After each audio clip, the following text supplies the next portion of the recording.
বাংলায় একটা কথা আছে, চুরি করে কেউ যদি ধরা না পড়ে তাকে তো চোর বলা যায় না। তেমনি মিথ্যে বলে কেউ ধরা যদি না পড়ে যায় তাহলে তাকে মিথ্যেবাদীও বলা যায় না।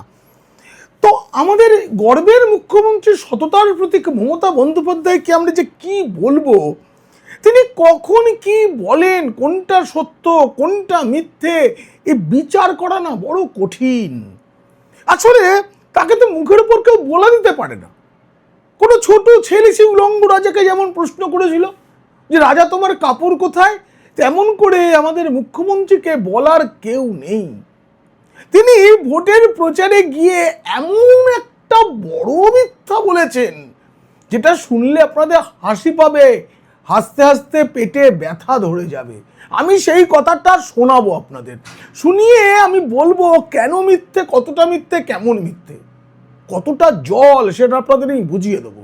এই প্রতিবেদন যদি ভালো লাগে অবশ্যই সাবস্ক্রাইব করবেন। পিনাকি বলছে, এখন মুখ্যমন্ত্রী কেমন মিথ্যা বললেন, ডিগবাজিও খেতে পারলেন না মিথ্যে বলে, সেটা কেমন করে ফাঁস হবে, আসল সত্যটা কি সেটা জানতে দেখুন ও শুনুন পিনাকি বলছে। মিথ্যে আমরা কম বেশি সকলেই বলি, কিন্তু অকারণ মিথ্যে বলা, এই অকারণ মিথ্যে বলা এবং অপরের ঘাড়ে দোষ চাপানোর জন্য মিথ্যে বলাটা সবচেয়ে বেশি অপরাধের। আমি যখন স্কুল জীবনে ছিলাম, একদিন স্কুল দেরি করে যাওয়ার কারণ হিসেবে একটা মিথ্যা বলেছিলাম, আর সেই মিথ্যার পরিপ্রেক্ষিতে আরও মিথ্যে আমাকে বলতে হয়েছিল। তখন আমার একজন শিক্ষক আমায় বলেছিল, এমন মিথ্যা বলবি না যেটা প্রমাণ করার জন্য আরও মিথ্যে বলতে হয়। তখন থেকেই আমি সেটা অভ্যাসে আনার চেষ্টা করেছি এবং অনেকটা সফল হয়েছি মিথ্যে না বলা থেকে। কিন্তু আমাদের মুখ্যমন্ত্রী, তাকে তো কেউ শেখাবার নেই, তিনি সব জানেন, তাকে কোনো বিষয়ে জ্ঞান দেওয়া যাবে না। তিনি, আমি বক্তৃতাটা শোনাবো, তার ছোট্ট অংশ শোনাবো, তার আগে একটু বলে নিই। দেখুন, তিনি 15 বছর রাজ্য চালানোর পর এখন তিনি আর কিছু বলতে পারছেন না যে আমি এই করেছি। তিনি এখন আর এটাও বলতে পারছেন না আমার এই করা বাকি আছে, কারণ উনি তো অনেক মিথ্যা বলেছেন, আমি এই করেছি সেই করেছি, হ্যান করেঙ্গা ত্যান করেঙ্গা বলে অনেক করে ফেলেছেন। এখন তার করার কিছু বাকি থাকতেই পারে না।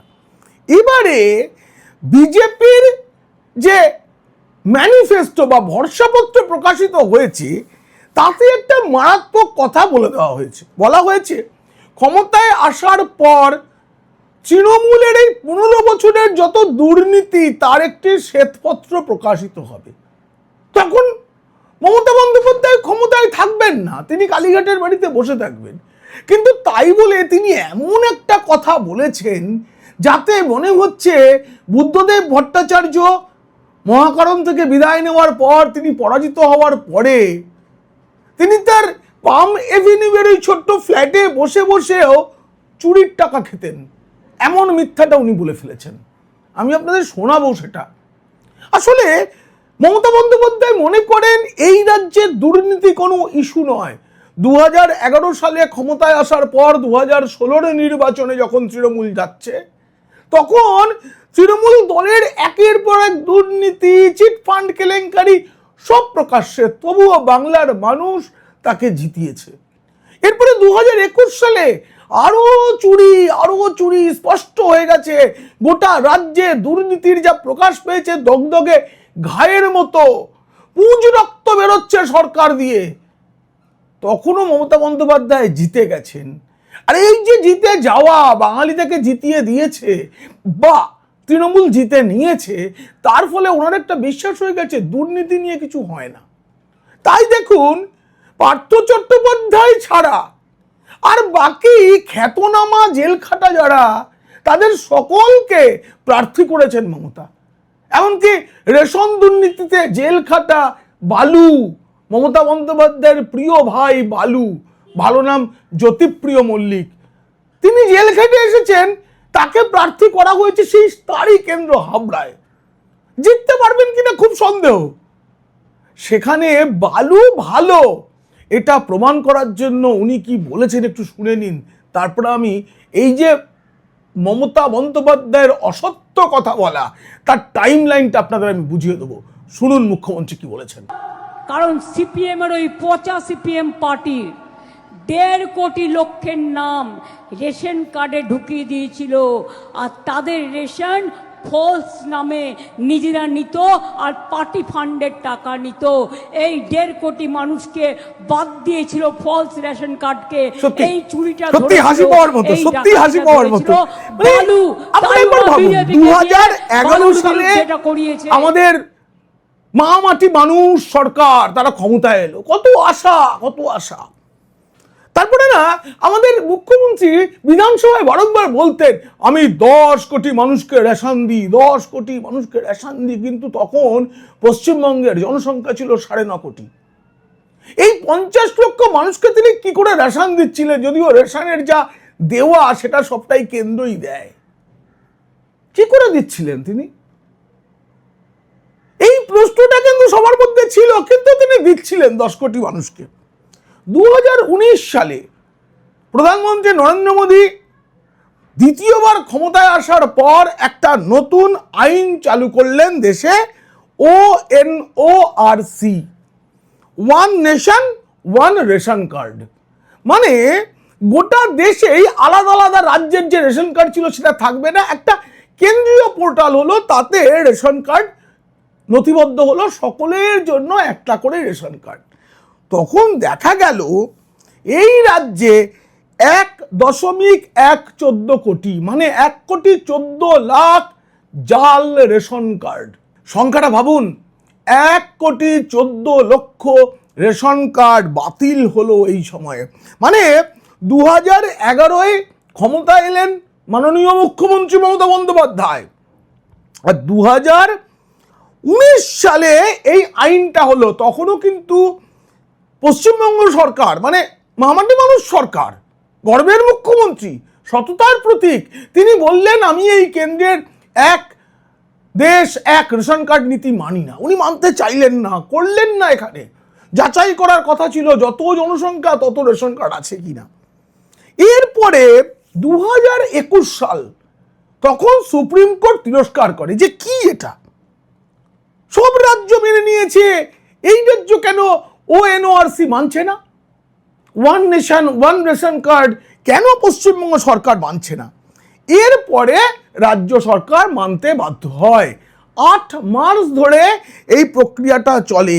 মানে 2021 সালের শেষ দিকে গিয়ে এই রাজ্যের 1.14 কোটি রেশন কার্ড বাতিল হলো। অথচ তিনি বলছেন, তিনি হাস্যকর, মানে ভাবুন, তিনি বলছেন যে যত দোষ দিই মামুলকে, রাজ্যে তো পরিবর্তন 2011 সালে হয়ে গেছে, তারপরে বুদ্ধবাবুর আমলের জাল রেশন কার্ড তো বাতিল করতে পারতেন তিনি, কিন্তু সততার প্রতীক এই সৎ কাজটা তো করেননি।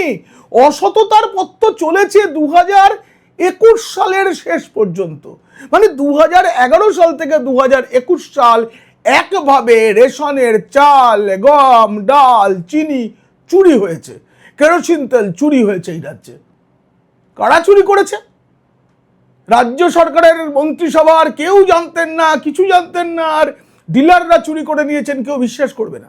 এই যে চুরির প্রক্রিয়াটা, এটা যখন ধরা পড়ে গেল, এখন তিনি বলছেন যে সিপিএম আর বিজেপি একসাথে জোট করে বালুকে জেলে পাঠিয়ে দিয়েছিল। কোথায় সিপিএম আর কোথায় বিজেপি?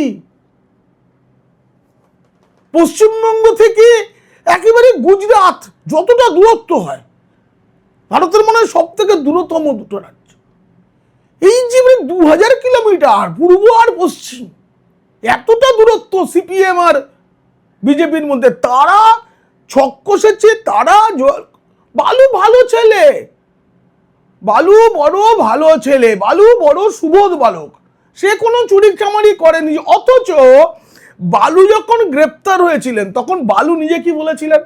আমি না আমাদের সততার প্রতীক এই কথাটা বলার পর আমি একটু ইতিহাস ঘাঁটতে শুরু করলাম, খুঁজে বের করলাম তখন বালু কি বলেছিলেন। তার জেল হয়ে যাওয়ার পর যখন স্বাস্থ্য পরীক্ষার জন্য হাসপাতালে নিয়ে যাওয়া হচ্ছে, তখন তিনি বলেছেন বিজেপি আমাকে চক্রান্ত করে জেলে ভরলো, আর এর পেছনে সবচেয়ে বড় মাথা বিরোধী দলনেতা শুভেন্দু অধিকারী। না, সুজন চক্রবর্তী, বুদ্ধদেব ভট্টাচার্য, বিমান বসু, কারো নাম তো বালু বলেননি। আমার মনে আছে, তবু আপনাদের আমি এই লেখাটা বের করেছি। সেই সময় আমাদের মুখ্যমন্ত্রী কি বলেছিলেন? 27শে অক্টোবর 2023 বালু গ্রেপ্তার হন। তারপরে মুখ্যমন্ত্রী বলেছিলেন যে আমি শুনেছি বাড়ি বাড়ি গিয়ে ইডির গোয়েন্দারা তল্লাশির নামে চিনির কৌটো উল্টে দেয়, ঘিয়ের শিশি উল্টে দেয়, বাড়ির মেয়েদের কত রকম পোশাক আশাক থাকে, তাদের কটা শাড়ি আছে তারও তল্লাশি নেয়। যখন বালুর বাড়িতে রেড চলছে তখন মুখ্যমন্ত্রী এগুলো বলছেন। আমার বাড়িতে তো কেউ চিনির কৌটো উল্টোতে আসেনি, কেউ ঘিয়ের শিশি উল্টে দেয়নি, তেলের শিশি ভাঙলো বলে কুকুর ওপর রাগ করো। বালু বড় ভালো ছেলে, বালু বড় সুবোধ বালক। তখন তিনি এটাও হুমকি দিয়েছিলেন, বালু সুগারের রুগী, জেলের মধ্যে ওর যদি কিছু হয় আমি ইডি আর বিজেপিকে দেখে নেব। ঈশ্বরের কৃপায় বালুবাবুর কিছু হয়নি, তিনি জামিন পেয়েছেন, কিন্তু এখনো বিচার চলছে। কিন্তু হঠাৎ করে মুখ্যমন্ত্রী এখন কেন এটা বললেন, হঠাৎ করে এই কাণ্ডটা কেন এখন বললেন, সেটা একটু জানানো জরুরি। সেটা জানানোর আগে জানানো দরকার কিভাবে এই দুর্নীতিটা হতো। কেন্দ্রীয় সরকারের কাছ থেকে যে স্বল্প মূল্যে বিক্রির জন্য যেসব খাদ্যদ্রব্য এই রাজ্যে আসতো, সেটা যেসব জাল রেশন কার্ড ছিল সেগুলোর মাধ্যমে বিকৃত হতোই। সেগুলো বন্ধ হয়ে যাওয়ার পরেও বহু মানুষ রেশন নেন না, রেশনের পণ্য কেনেন না, আমাদের অনেকেই আছি। এরপরেও কি করা হতো, তারা কিনেছেন এবং কিছু মানুষকে তাদের যেটুকু প্রাপ্য তার চেয়ে কম দিয়ে এই সামগ্রীগুলো, কারণ এই সময়ে রেশনের চাল, রেশনের তেল, রেশনের ডাল, রেশনের গম বা চিনি এটা আর আগের মতো খারাপ মানের নয়, ফলে খোলা বাজারে সেগুলো বিক্রি করা হতো আর তার ভাগের টাকা ধাপে ধাপে ধাপে ধাপে একদম ওপর দিয়ে। আর আমাদের মুখ্যমন্ত্রী সততার প্রতীক, তিনি সবসময় বলতেন ওরা দুষ্টু, ওরা চোর করেছে, আমি চোর নই। তার সে বিখ্যাত ডায়লগ আছে, মদন চোর, কুণাল চোর। কুণাল তো আপনাকে চোর বলেছিল দিদি ভাই। আপনি সবচেয়ে বড় বেনিফিশিয়ারি সারদার টাকার, রোজভ্যালির টাকার, চিটফান্ডের টাকার। আপনি সেই সময় যে যে সাংবাদিক গ্রেফতার হয়েছিলেন তাদের সকলের তো প্রমাণ পাওয়া গিয়েছিল বলে তাদের জেল খাটতে হয়েছিল। আপনার দলের নেতারা, তারা সবাই জামিনে মুক্ত। তারা কিন্তু কেউ এখন যে একবারে ছাড়া পেয়ে গেছেন তা নয়, তাদের বিরুদ্ধে অভিযোগগুলো এখনো রয়েছে। তারা যে কাজই করুন, রাজনীতি করুন আর সাংবাদিকতা করুন, তাদের বিরুদ্ধে যা যা অভিযোগ ছিল সব এখনো রয়েছে, বিচার পর্ব চলছে। আর এই চুরি এখনো তিনি, আমি প্ল্যাকার্ড যেন নিয়ে বসে আছেন, আমি চুরির ভাগ নিইনি, সবাই নিত। কিন্তু যে বসে বসে চেয়ারে বসে বসে আপনি দেখেছেন চুরিগুলো হচ্ছে এবং চুরিগুলো করতে দিয়েছেন আর ওই চুরির টাকায় দল চালিয়েছেন, সমান দায়ী, সমান দায়ী। বাংলা বুঝছে, বাংলা বুঝে গেছে, না বুঝলে বুঝিয়ে ছাড়বো। যত দিন না বাঙালি বুঝছে তত দিন বোঝানোর কাজটা করে যাব, দিনের পর দিন, দিনের পর দিন। যখন বাকিবুর রহমানের খোঁজ পাওয়া গেল, বাকিবুর রহমানের বাড়িতে তল্লাশি চালিয়ে যখন ইডি নানা রকম তথ্য পেল, তখন পরিষ্কার হয়ে গেল যে মন্ত্রী, খাদ্যমন্ত্রী ছিলেন তিনি, জ্যোতিপ্রিয় মল্লিক, সরাসরি এই কেলেঙ্কারির সঙ্গে যুক্ত। সেই টাকা শুধু বালুবাবু ব্যবহার করেছেন আমি বিশ্বাস করি না, সেই টাকা তৃণমূল ব্যবহার করেছে। অভিযোগটা তৃণমূলের বিরুদ্ধে, কিন্তু দলের তো সাজা দেন জনগণ আর ব্যক্তির সাজা দেয় আদালত। সেই আদালত ব্যক্তির সাজা দিয়েছে, জেল খেটেছেন, আরো হয়তো খাটতে হবে। আপনাদের বলি, এই ভোটের বাজারে আবার এই রেশন দুর্নীতির কাণ্ড চোখে পড়েছে। 12টি জায়গায় সম্প্রতি তল্লাশি চালানো হয়েছে। কারণ কলকাতার লর্ডসিনা রোডে এক ব্যবসায়ীর অফিসে তল্লাশি চালিয়ে দেখা গেছে যে মানে রেশন বন্টন যে মামলা, দুর্নীতি মামলা, তাতে তার নাম ছিল। এখন হঠাৎ করে 180টি ট্রাক আটক করে কেন্দ্রীয় সংস্থা ইডি। সেই ট্রাকে সরকারের ট্যাগ লাগানো ধান, চাল, গম ধান তো আসে না, চাল গম চিনি এসব ছিল। এর পেছনে কত বড় দুর্নীতি আছে সেটা খতিয়ে দেখা শুরু হয়েছে আবার। আর তার জন্যই হাবড়ার বালু জ্যোতিপ্রিয় মল্লিককে বাঁচানোর জন্য মুখ্যমন্ত্রী আবার এই মিথ্যে কথাটা বললেন। আমি আবার প্রশ্ন করছি, 2011 সালে তৃণমূল ক্ষমতায় এলো, সিপিএম এ চলে গেল, আর 2021 সালের শেষে গিয়ে 1,14,00,000 রেশন কার্ড বাতিল হলো পশ্চিমবঙ্গে। তাহলে 1,14,00,000 রেশন কার্ডের যে রেশনের চাল গম চিনি সেটা কোথায় গেল, কারা নিল, কারা খেলো? এটা তো গরিব মানুষের জন্য প্রাপ্য। হ্যাঁ, আমাদের রাজ্যের গরিব মানুষ, মধ্যবিত্ত মানুষ সবাইকার জন্য প্রাপ্য, এবং যদি আমাদের রাজ্যের কেউ না কেনে সেটা ফেরত যাবে, অন্য রাজ্যের গরিব মানুষ পাবেন। দরকার হলে গরিবের বরাদ্দ বাড়বে, কিন্তু কে অধিকার দিয়েছিল, কার পরামর্শে এই চুরি করা হয়েছিল? জবাব তো দিতে হবে। এবার ভোট এসে গেছে, সব চুরির জবাব মানুষ চাইবে। যে মুহূর্তে প্রধানমন্ত্রী নরেন্দ্র মোদী, কেন্দ্রীয় স্বরাষ্ট্রমন্ত্রী অমিত শাহ বাংলায় এসে বলছেন শ্বেতপত্র প্রকাশ পাবে, তখন থেকেই এখন আমি সাধু, তুমি মহারাজ সাধু হলে আজ, আমি আজ চোর বটে, এসবগুলো পার্থ চট্টোপাধ্যায় বেহালায় বসে বলছেন। তুমি মহারানী সাধু হলে আজ, আমি আজ চোর বটে। বালুও বলবে এই কথাটা, সবাই বলবে। এত বছরের পর বছর ধরে রেশনের চাল গম চিনি কারা খেলো, কোথায় গেল, এর বিচার হবে না? মানুষ ছেড়ে দেবে? এর পরেও রাজ্যের দেনার শেষ নেই, কিন্তু তৃণমূল কংগ্রেসের কোনো দেনা আছে নাকি? কোনো দায়ও নেই, কোনো দেনাও নেই, খালি সম্পদ আর সম্পদ আছে। কিন্তু আসল যে সম্পদ, সেই সম্পদটা ক্ষয়ে যেতে বসেছে। আজকাল দেখবেন মুখ্যমন্ত্রী মমতা বন্দ্যোপাধ্যায়, তার শরীরটাও ভালো নয়, বছর 71-এর বেশি হয়ে গেল বয়স। তিনি খানিক খুঁড়িয়ে খুঁড়িয়ে মঞ্চের এ প্রান্ত থেকে ও প্রান্ত করছেন, স্থির হয়ে দাঁড়াতে পারছেন না কোথাও। কোনো এক অস্থিরতা কাজ করছে তার মধ্যে। কেন? তিনি বুঝতে পারছেন ক্ষয়রোগ ধরে গেছে। এই রাজ্যের ক্ষয়রোগ আগেই ধরেছিল, এবার কিন্তু তার পালা। আমি জানি না শেষ পর্যন্ত ভোটের ফলাফল কোন দিকে চলে যাবে, কিন্তু আমি যে ইঙ্গিত পাচ্ছি তা অত্যন্ত খারাপ আমার গর্বের মুখ্যমন্ত্রী সততার প্রতীকের জন্য। আমি জানি না ভাইপো বাবুর কি হবে। এই প্রতিবেদন কেমন লাগলো জানি, অবশ্যই মন্তব্য করবেন। ভালো লাগলে বন্ধুদের, খারাপ লাগলে শত্রুদের শেয়ার করবেন। আপনারা খুব খুব ভালো থাকবেন।